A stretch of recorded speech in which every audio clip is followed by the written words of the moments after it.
শয্যাশায়ী কিন্তু কৰ্মস্পৃহা এতিয়াও অক্ষুণ্ণ অন্ধবিশ্বাস কুসংস্কাৰ ৰোধ কৰিমেই কাম বহুত আছে লাগে মাথো আমাক CM ছাৰৰ সহায় বহুত কৰিবলৈ কাম আছে সেইবিলাক কাম সম্পূৰ্ণ ছাৰক মই আমাৰ কৰিবলৈ কাম বাকী বহুত আছে মই মিটিং কৰিবলৈ মিটিং কৰাই নহ'ল তাতে মাতিম ছাৰক আমাৰ মিছন বিৰুবলাতে মাতিম কাম আছে বহুত কাম আছে আমাক মানে এইটো দিবই লাগিব ছাৰে সহায় কৰিব লাগিব বিৰুবালা ৰাভা প্ৰতিজন অসমীয়াৰ বাবে এটা সুপৰিচিত নাম 1985 চনৰ পৰাই ডাইনী আৰু অন্ধবিশ্বাসৰ বিৰুদ্ধে যুঁজ দি আহিছে এইগৰাকী মহিয়সী নাৰীয়ে 1985 চনতে তেওঁৰ বিকলাংগ সন্তানক ডাইনী সজাইছিল একাংশ লোকে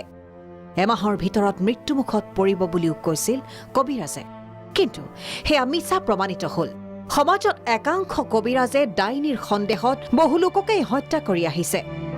আৰু তেনে লোকৰ বিৰুদ্ধে মাত মাতি আহিছে বিৰুবালা ৰাভাই আনকি ডাইনী সজাই অত্যাচাৰৰ সন্মুখীন হোৱা লোকক নিজৰ ঘৰত ৰাখি সুৰক্ষা দিও আহিছে বিৰুবালা ৰাভাই সমাজৰ পৰা কুসংস্কাৰ অন্ধবিশ্বাস নাইকিয়া কৰাৰ বিৰুদ্ধে যুঁজ দি অহা এইগৰাকী বিৰুবালা ৰাভাক 2021 চনত পদ্মশ্ৰী সন্মানেৰে সন্মানিত কৰে বিগত 3 মাহ ধৰি অসুস্থ বিৰুবালা ৰাভা শনিবাৰে পদ্মশ্ৰী বিৰুবালা ৰাভাৰ অসুস্থতাৰ খবৰ ল'লে মুখ্যমন্ত্ৰী ডক্টৰ হিমন্ত বিশ্ব শৰ্মাই প্ৰায় 30 মিনিট সময় ৰাভাৰ সৈতে কথা পাতে মুখ্যমন্ত্ৰী ডক্টৰ শৰ্মাই 1 লাখ টকাৰ সাহায্য প্ৰদান কৰে বিৰুবালা ৰাভালৈ GMCHত চিকিৎসা চলি থকা বিৰুবালা ৰাভাৰ সম্পূৰ্ণ চিকিৎসাৰ খৰচ বহন কৰিব অসম চৰকাৰে বাইদেউ আজি বেছ কিছুদিনৰ পৰা অসুস্থ হৈ আছিলে গুৱাহাটী চিকিৎসা মহাবিদ্যালয়ত তেখেতৰ ট্ৰিটমেণ্ট হৈ আছিলে কৰ্কট ৰোগত তেখেত বৰ্তমান আক্ৰান্ত আৰু তেখেতৰ আশু আৰোগ্য কামনা কৰিছোঁ বাইদেউ সোনকালে সুস্থ হৈ তেখেতৰ যি এক